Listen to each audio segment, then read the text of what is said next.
We've got a good mix of people from research, practitioners, and people who've seen it all, been in banking, now provide data and so on and so forth. But before we start the panel, I'd just like to use the fact that we're all sitting out here and wake you up as well at the same time. How many of you here are from the banking or financing or sell side industry? Okay, not a bad, let's call it 30%. How many of you from the buy side, corporates, treasury? That's, I guess, the predominant. Any regulators here as well? So, one of the intent of having this panel, while we also discuss markets, is to thrash out all the dirty linen. Okay. So, if you have galis to give to bankers, do it right now. Ask the questions. If there are issues which you think are there, do it. And bankers, don't sit quiet. If you have problems with the corporate side or the buy side, throw it open as well. So ask questions, raise your hand. I'll try and keep a track of who's asking what, and we'll make it as interactive as possible. Before we start again, dollar rupee yesterday closed at what, 65-ish, give or take? So 1 year from now, or let's call it March 2018, let's make life easier. How many of you think dollar rupee higher than 67? Come on, be. That's it. So let's call it five names. How many of you think between 65 and 67? Predominantly. How many of you think 63 to 65? How many of you think below 63? So at least we know how positioning looks like right now, if nothing else. So we'll try and do this again at the end of the session to see if any views have been changed with some nuggets coming in from here. Okay, so I'm going to throw this open first with Gaurav sitting next to me right here. We're going to start with macro views, and we're going to try and see what views exist on the. So research people have a very important role to play, right? Especially in confusing times like now, there's a huge demand for economists, and Tyaguji was saying that when we walked in as well.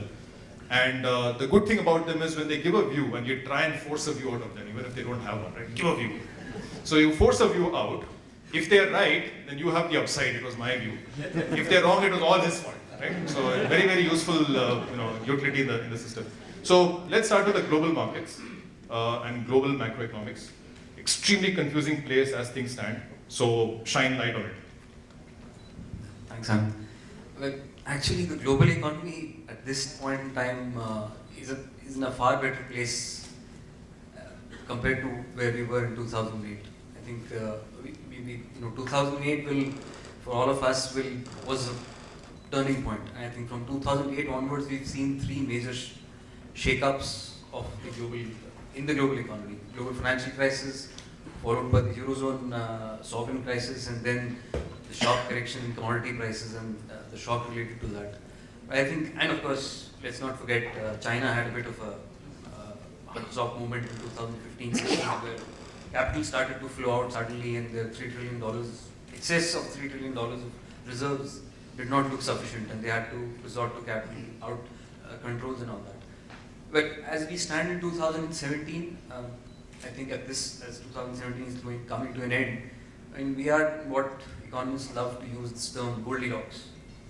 It's a strong economy, inflation is low, global central banks, especially the top G4 central banks, Fed, BOJ, Bank of India and ECB, they are all actually going back to the drawing board and trying to figure out what's happening. Because clearly monetary policy as we understand it and as the textbook approach of that Phillips curve teaches us is not working. We've seen unemployment levels go down in the US, but wage growth is not picking up. It's the same all over. But to start with the growth environment, clearly global growth this year has done far better than what was expected at the beginning of 2017 by the likes of IMF or anyone who was looking at the global economy. There were, I think, there were many risks which I will come to one. I think as an economist, my job is not only to present the picture all positive. I think it's important to look at the risks as well.